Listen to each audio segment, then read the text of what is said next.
From Nashville, Tennessee, Music City, USA, and the home of hot chicken, it's the Rik Altizer Show.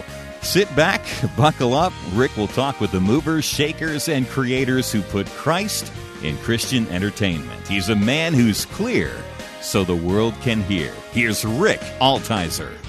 Well, I'd like to thank you for joining me today. I have a special guest that's awfully special to me because he's actually a personal friend. And you've only got 3. And I've got 3. And he said he'd do it. My guest today is professional comedian Rik Roberts. Rik has been a professional comedian for 25 years. If you listen to the comedy stations on satellite radio, you have probably heard him. He's on there all the time. He's been on CMT, GAC, which is GAC. Great American Country. GAC. We'll just leave it at that. The Dove Network. Working on a Pure Flix comedy show, DVD now. He is currently the president of the CCA, the Christian Comedy Association. It's either that or comedian. We're not sure. Why aren't we sure, Rik? Because I've never got a check. It's all volunteer. So you make as much as I do as the president of the Christian Comedy Association. So he's the president of the Christian Comedy Association, started by Sean DePierce. And he also teaches the School of Laughs. It's an online school where you can get information there. Also, he teaches in Nashville, and it's from page to stage. So he teaches comedians how to be funny. He coaches comedians on their writing, delivery. And so let's start out. I'd like to start out, Rik. You're a Christian comedian, and yes, I had Johnny W. on last week, another Christian comedian, and I'd like to get your definition on what does that mean? There's always a raging debate at the CCA as to what that means exactly, and I think it means whatever God puts on your heart in that sense. I'm a Christian. I've been a Christian since teenage years, gave my life. Had a few strays, growing up just like everybody does, but got back to it, especially once I had my family, got married and all that, realized that God was the rock to put my feet upon. And at the same time, my comedy probably at the beginning wasn't squeaky clean. It was just what I thought was funny. But then as I got into it more, I realized that, I am a Christian, I am a comedian, and everything I do on stage reflects that.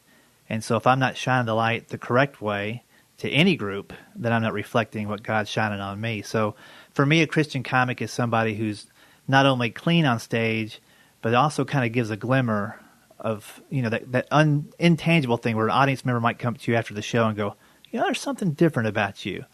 And that's where I like to start my conversations. Whereas other comics, Christian comics who I might call church comedians, that only perform in front of church groups and don't go out to the clubs or do corporate events or what have you, they will do more jokes about the church itself. They might do more jokes about the church nursery, or sometimes the comics that I see will also make fun of other types of religions within Christianity, just because their church is a little bit different than theirs. Mm-hmm. And sometimes that's funny. For me, I never wanted to put too much pressure on separating what's within the church, because I think the church has enough trouble staying together as it is. So my comedy is Christian clean. I perform at churches, but I don't necessarily preach. I don't do bits about Noah's Ark and all that kind of stuff to, poke fun at that. So that's kind of a roundabout answer that's maybe not an answer at all. So what does that answer mean to you? So you'll do corporate events, you'll do clubs, mm-hmm, as well as churches, but you don't do a salvation message at the end of your comedy bit. Well, at churches, I'm more than happy to do that. I'm more than happy to talk about my journey. I always say at churches, I'm not going to try to sell you anything, and at corporate events, I'm not trying to convert you. I respect whatever somebody hires me for. Mm-hmm. I think the Bible's pretty clear on follow the rules that are in front of you, and respect those rules. So if somebody asks me not to speak about something, then I won't. And if it's to the point where they're really adamant about it, that they're walking on eggshells and they're afraid, I'll just say, I'm probably not the right guy for you if you don't think, my show is really, really, really, really clean, mm-hmm, and super politically correct. So if they look at me and think this guy could go off either direction on us, then I'm definitely not the guy for them. They probably don't need comedy at all. they probably need a magician or a hypnotist or something like that. Maybe a cartoonist. I don't know. So what do you like about comedy? I like the challenge of every crowd is different. And even though I have, probably 2 hours worth of material to pull from, I've got more than that, but at the ready is about 2 hours, if that makes sense. I've got a lot of songs I don't play anymore, I don't remember. But for each group, I've got to kind of dial in the correct show for them. And with pre-event planning, you can figure out a lot about that, and from watching performers before you, if there's multiple performers, I'll watch them and see what's working and what's not. But you really have 10 to 15 minutes in a 1-hour show to kind of figure it out. And that's like the max. If you haven't figured out about 10 or 15, you're pretty much sunk. So within my first 2 or 3 jokes, I try to figure out where's their level of, looseness and how fun are they going to be, and meet them right there. So when you're saying figure it out, you're talking about you're trying to read the audience. Some audiences laugh at certain jokes and other audiences laugh at other kinds of jokes. And you're trying to figure out, I got 2 hours of material here. I'm doing a 45-minute set. I'm trying to figure out which part of my 2 hours I'm going to do tonight that they'll respond to the most. Yeah, I want to pick the absolute best. And I might leave something on the table and afterwards like, well, it probably could have worked, but I'm always going to put in what I think is going to work best. Because that's what they're really hiring me to do, is come in and entertain, give them a relaxing time, a time away from worries and away from struggle and all that. And so you teach comedy. You have an online course. Where can people go to get information on your online course? Everything about my comedy class is at SchoolOfLaughs.com, and that's all spelled correctly. Okay, so School of Laughs. They can, if they want more information, they can go to SchoolOfLaughs.com. And talk to me a little about coaching comedy. How you've been a professional comedian for 25 years, and now you're teaching people how to coach. How to do comedy. Talk to me a little bit about that transition and how that came about. Well, when I moved to Nashville in 2000. The comedy club here was run at that time and still is by Brian Dorfman, a good friend of mine. And he said, Rick, I like your comedy. You're new to town. Listen, if you want to teach some comedy classes, it would help me out because we have these open mics and people go up for 5 or 6 minutes and they're just all over the place. They have no idea what a joke is. Can you teach them that? And then my first answer was no. I don't think you can teach people to be funny. Like that's the normal approach from all comedians. Like it's something you got or you ain't, And he said, well, why don't you just look at your act, take some time, and figure out why people are laughing at your jokes, make some notes, and teach that. And I'm like, okay, that's kind of interesting. So at the time, I was pretty much a feature act in comedy clubs, which is a 30-minute set. You're in between the opener and the headliner. And after going through my set and learning finally for the first time, and I was already 10 years into it at that point, and I was successful as far as being a full-time comedian, but I really didn't know why people were laughing. If something worked, I just did it again. So I started to break it down and learn that there's about 15 or 16 techniques that I use that make people laugh. And the jokes I had at that time that were 50-50, sometimes they would work, sometimes they didn't, had 0 techniques in them.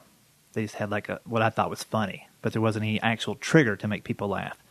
So I isolated those and started... if you don't mind me interrupting, give me an example of a trigger. Okay. Alliteration is a technique. So if I have a joke about driving across Kansas, I could say it's flat. Or I could say, it's a flat, cracked slab of asphalt. And that just sounds funny, right? It's got flat, cracked, it's that succession of words that sound the same. I might say a different technique would be a reversal.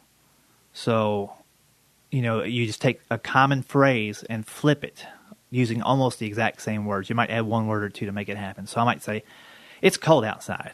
Or I could say, it's so cold I saw a flagpole licking a kid. Right. So that's a trigger.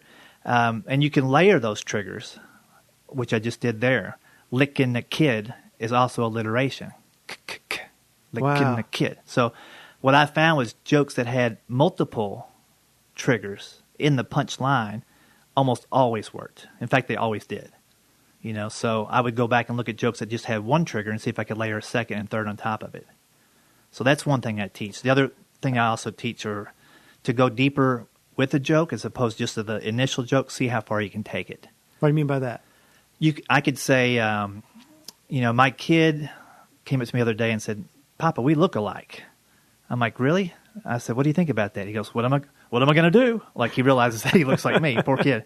And so I could leave it at that, or I could take it further. Well, I don't know what you're going to do, but you're probably going to go to bed early tonight.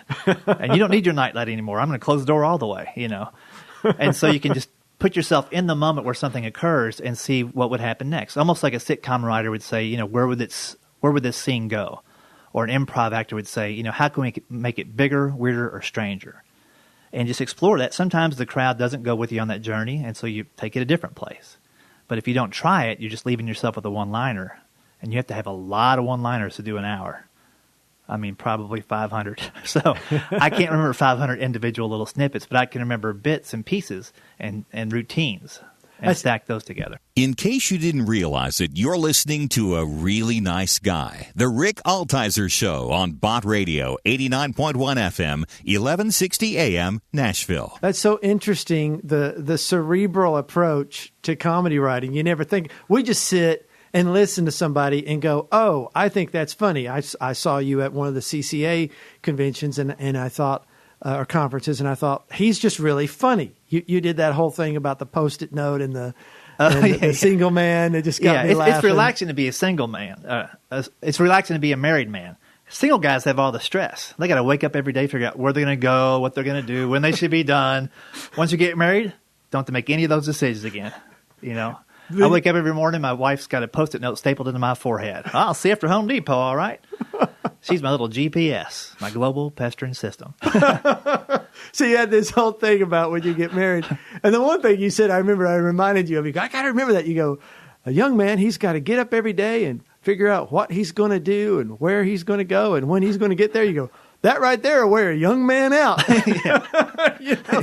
So it's just the way you build. Right. So now just having this conversation, I'm seeing how you've built that joke. And, you know, I'm dying laughing because you just told my life. Okay, right. You just described my life. Which is key for any comedian, is to relate to the audience in front of them. Right. So I'm sitting there, you know, laughing out loud. I'm the only guy in my row just laughing like that. But you have completely nailed me. Right. And then you keep going. Right. And you keep nailing me. And it goes on and on. Then it gets absurd. And it's, you know, the Post-it note stapled to my head. Right. Then it gets into absurdity. But you know, I see how that's built. That's so interesting to see how a joke is built. Do you enjoy the process of creating a joke? I do. Once, you know, it can be tedious if you're forcing yourself to write about something.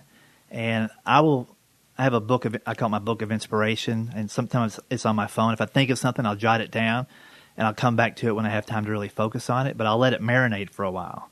You know, a good example is I remember coming home one time and it smelled like my wife made a new pot of coffee, and she never made coffee. And I looked around, and there wasn't even a coffee maker on the, like, where is it? And it was just one of those little candles, those Yankee candles. And so, I sit there and I thought, other people have to be fooled by these candles. You know, and she had another one that was like brownies or something like that. And after the third time I've been tricked, I just got so mad I had to write a joke about it. And so I wrote a joke basically where, and it's evolved now into like a 3-minute story, but the original joke was, I woke up one morning, smelled some maple syrup and pancakes, and I went downstairs, and she had bought a candle somewhere that smells exactly like maple syrup. You ever been mad and hungry at 6 a.m. Central? You know, so that was like the nugget of the original joke, and I tested it in front of a crowd, and it worked. And then I thought, that's a funny thing, but how can that be more meaningful than just a little thing? So then I worked it into a story about communication between me and my wife. And a Valentine's Day discussion that we had where I said, hey, what can I get you for Valentine's Day? I'm out of ideas. Been married for so long, I've got you everything I can think of.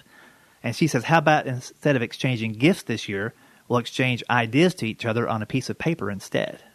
I'm like, what are you talking about? She goes, I'll write down something you're not doing right around the house, and you write down a couple things about me.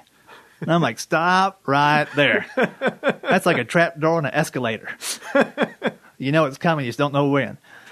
I say, so you want me and you to, so the whole thing is like, we're going to tell each other what we don't like about each other, which is a funny situation. Right. It's a sitcom type situation. Right. So she tells me that I don't fix things around the house quick enough. And she asked me what I think about her and what she's doing wrong. And I say, honey, you're doing everything great, but the one thing I miss, before we had our kids 11 years ago, you'd make me this big surprise breakfast if I wasn't traveling. If I was home on Saturday, it was like Cracker Barrel in the house. Mm-hmm. I said, I kind of missed that. And she goes, well, maybe one day I'll cook for you again.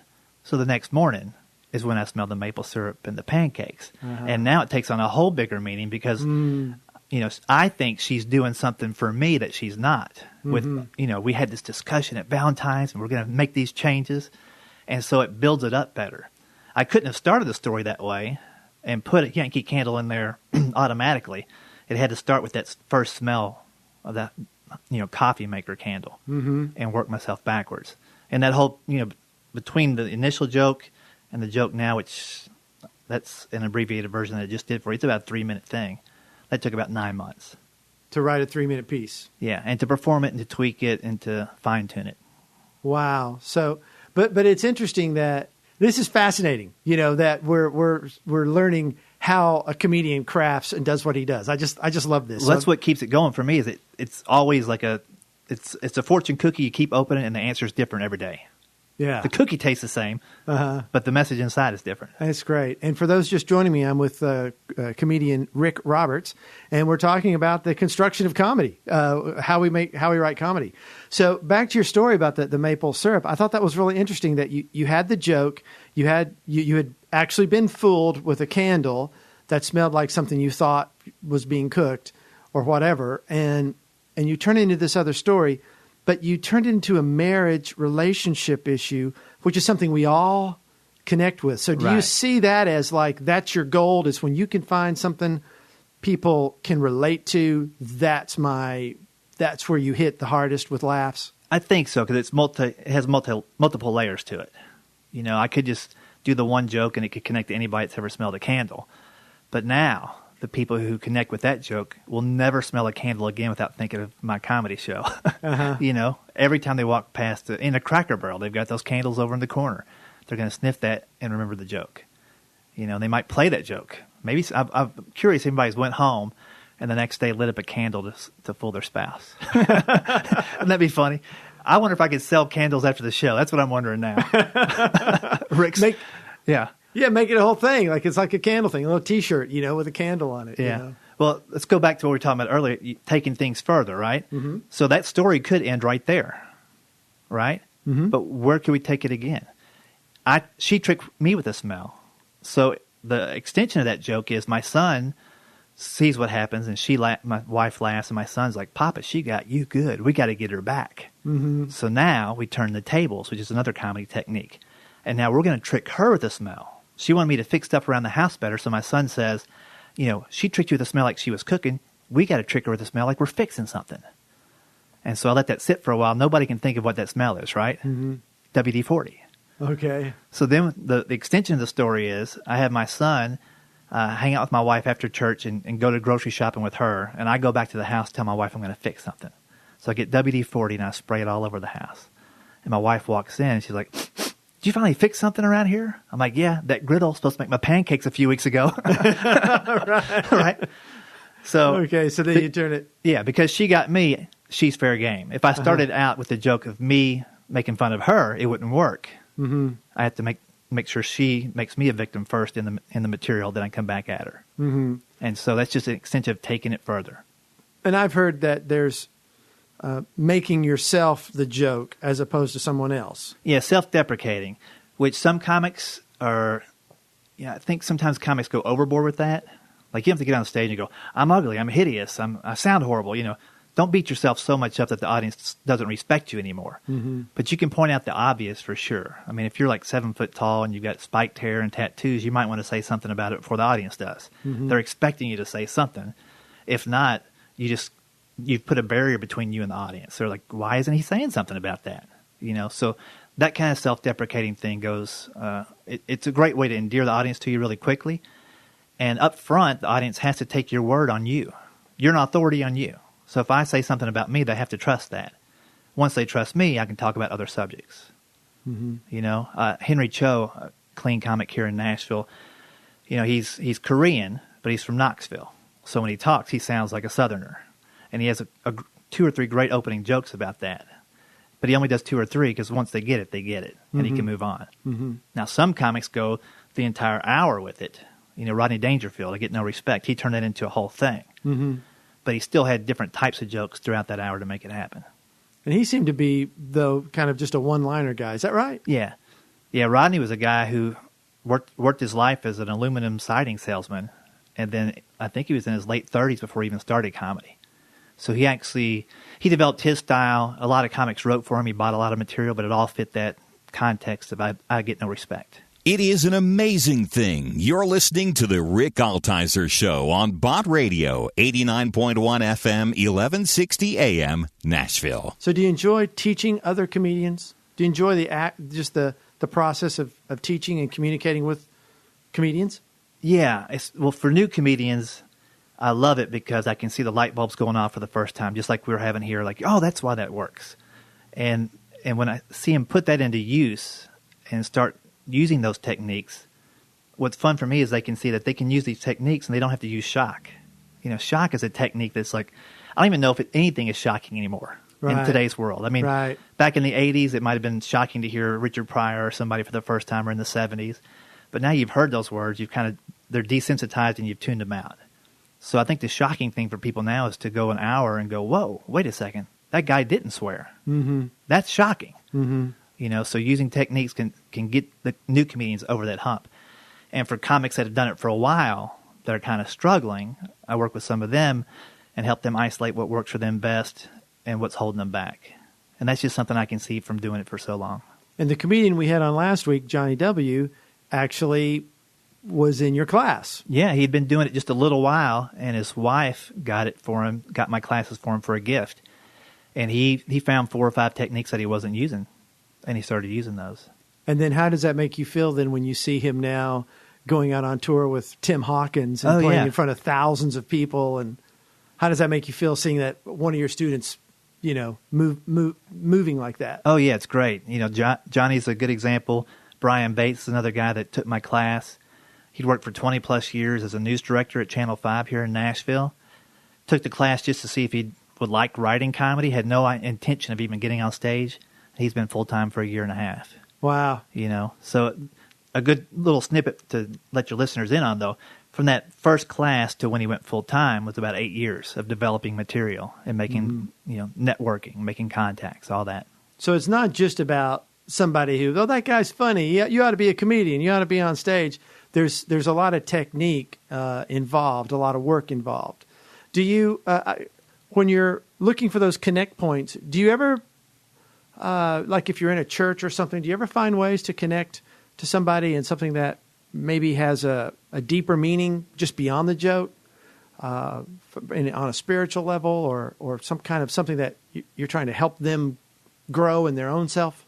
Yeah, you know, what I've done the past 2 or 3 years, I do these different speeches, you know, motivational speeches and different themes. And what I learned from doing those is looking at my comedy, and almost every joke can fit in another category that's deeper. You know, like that joke about the Yankee Candle. That was about communication. We had a conversation that led to that. And so I can connect with people on that level now. If they're not communicating with God, I can use a joke to kind of get me into that context with them. Mm-hmm. If they're having struggles, I can talk about a struggle with my child or a struggle with a former employer or something like that. So now we're talking about struggle in life. So every joke can lead into an area where somebody's hurting or somebody needs some levity. Why do you see comedy as a way of opening those doors? Well, a lot of research I've done in the past 3 or 4 years shows the power of humor and the power of laughter. It's obvious that when you make somebody laugh, they're at ease. They trust you. You know, laughter itself is it's saying to you, I understand you. Mm. And so when somebody laughs and they understand you, they want to know more. And that could be about any topic.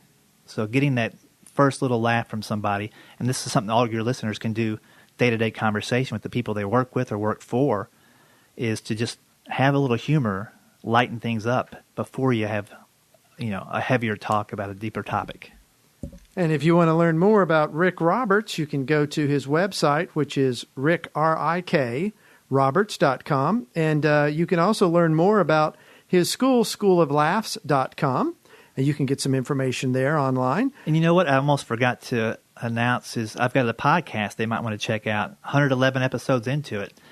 School of Laughs podcast. It's on iTunes, Stitcher, iHeartRadio. Just about anywhere a podcast is, you can find that. It's also available at schooloflaughs.com. And I'm going to ask Rick to help me figure out how to turn these radio shows into my own podcast, which I haven't done yet. So yeah, you're doing all the heavy lifting. All you got to do now is put it on a different platform. I still need to do that. Yeah. So I want to thank you, Rick, for coming here and just being a part of this, for sharing this. It's been fascinating how jokes are made and kind of the thought behind it. It's been very interesting, and I just appreciate so much you being on the show today. Well, it's been good to be here, sir. Thanks. And, you know, Do you smell that? I do. Is that pancakes and syrup? I got to go. The music you are listening to is from my scripture memory record, and I want to give it to you for free. Just go to my website, rikaltizer.com, and click Contact. Altizer is spelled Altizer. Or how about liking my Facebook page, facebook.com/Rik Altizer Show. I want to thank Paul Winkler, the investor coach, for sponsoring this show, and I want to thank you for listening. So be sure to check us out again next week as we discuss how we communicate the gospel through media to our culture. Let's be clear so the world can hear. I'll talk to you next week. Thanks for listening.